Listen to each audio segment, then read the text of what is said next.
ఆమె చిన్నప్పటి నుంచి పోలీస్ శాఖలో పనిచేయాలని కలలు కంది. దానిని నెరవేర్చుకునేందుకు రాత్రీపగలు కష్టపడి చివరకు కానిస్టేబులుగా ఉద్యోగం సాధించి ప్రస్తుతం హయతనగర్ పోలీస్ స్టేషన్ పరిధిలో కానిస్టేబులుగా పనిచేస్తోంది. ప్రేమించిన వ్యక్తిని పెళ్లి చేసుకుంటా అని ఇంట్లో చెబితే ఒప్పుకోలేదు.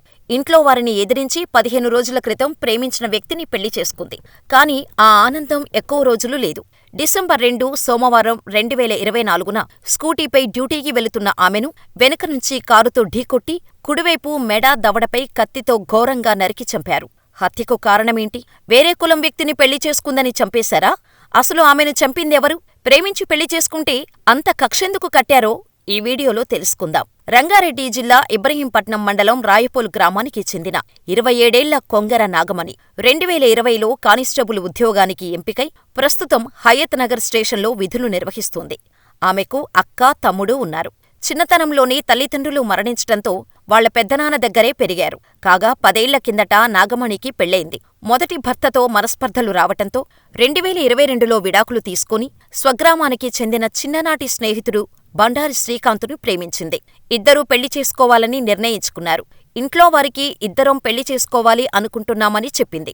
కాని శ్రీకాంతు తక్కువ కులానికి చెందినవాడనే కారణంతో సోదరుడు పరమేష్ పెళ్లికి ఒప్పుకోలేదు. ఈ విషయంలో ఇంట్లో పలుమార్లు గొడవలు జరిగాయి. సోదరుడు, పెద్దలు అంగీకరించకపోవటంతో ఇద్దరూ ఈ ఏడాది నవంబర్ 10న యాదగిరిగుట్టలో పెళ్లి చేసుకున్నారు. తమ్ముడితో ముప్పు ఉంటుందని భావించిన నాగమణి ఇబ్రహీంపట్నం పోలీసులను సంప్రదించి రక్షణ కోరింది.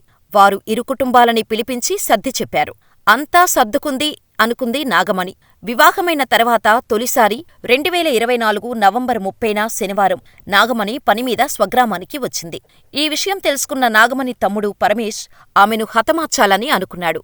2024 డిసెంబర్ 2న సోమవారం రాయపోలులోని అత్తగారింటి నుంచి స్కూటీపై ఆమె డ్యూటీకి బయలుదేరింది. అప్పటికే నాగమణిని చంపడం కోసం ఎదురుచూస్తున్న పరమేష్ నాగమణిని కారులో అనుసరిస్తూ వెనకే వెళ్లాడు. నాగమణి ఏదో జరుగుతుంది అనుకుందో ఏమో తన భర్తకు కాల్ చేసి మాట్లాడబోతున్న టైంలో రాయపోలు శివారులోని సబ్స్టేషన్ వద్దకు చేరుకుంది. వెంటనే పరమేష్ నాగమణిని స్కూటీని కారుతో వెనక నుంచి గుద్దాడు. ఏమైందని భర్త శ్రీకాంత్ అడగ్గానే తమ్ముడు కారుతో ఢీకొట్టాడు. నన్ను చంపుతున్నాడు అని చెప్పేలోపు ఆమె కింద పడిపోయింది.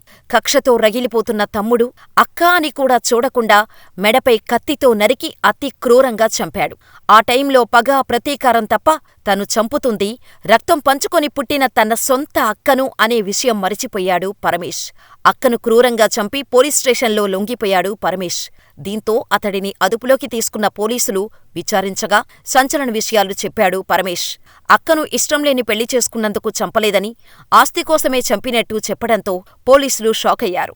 అసలు విషయానికి వస్తే నాగమణి తమకు వారసత్వంగా వచ్చిన భూమిని మొదటి పెళ్లి చేసుకున్న తర్వాత తమ్ముడికి ఇచ్చేసింది.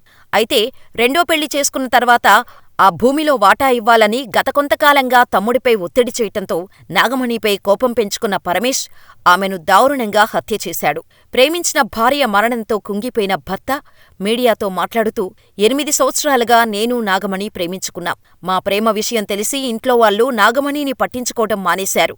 2020లో ఆమె కానిస్టేబుల్ ఉద్యోగం వచ్చింది. అంతకుముందు 4 ఏళ్లు హాస్టల్లో ఉంది. ఆ టైంలో ఆమెకు కావాల్సిన అవసరాలు తీర్చి చదివించాను.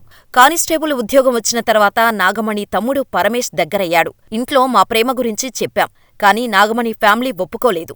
నవంబర్ 10న యాదగిరిగుట్టలో పెళ్లి చేసుకున్నాం. పరమేష్ పద్ధతి సరిగ్గా లేకపోవటంతో ప్రాణహాని ఉందంటూ పోలీస్ స్టేషన్లో ఫిర్యాదు చేశాం. పెళ్లి చేసుకున్నప్పటి నుండి మమ్మల్ని చంపుతామని కుటుంబ సభ్యులు బెదిరిస్తూ వచ్చారు.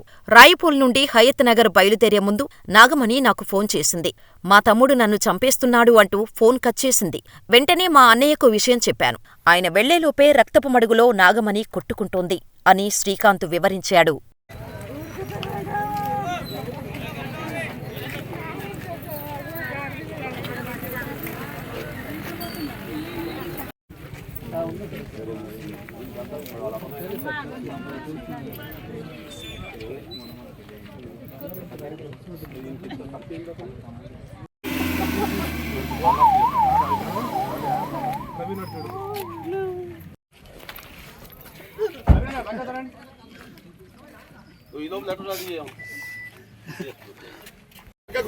సూచనలు పక్కకుండా అండి, బండి వస్తుంది, కొద్ది దూరం ఉండండి అమ్మా.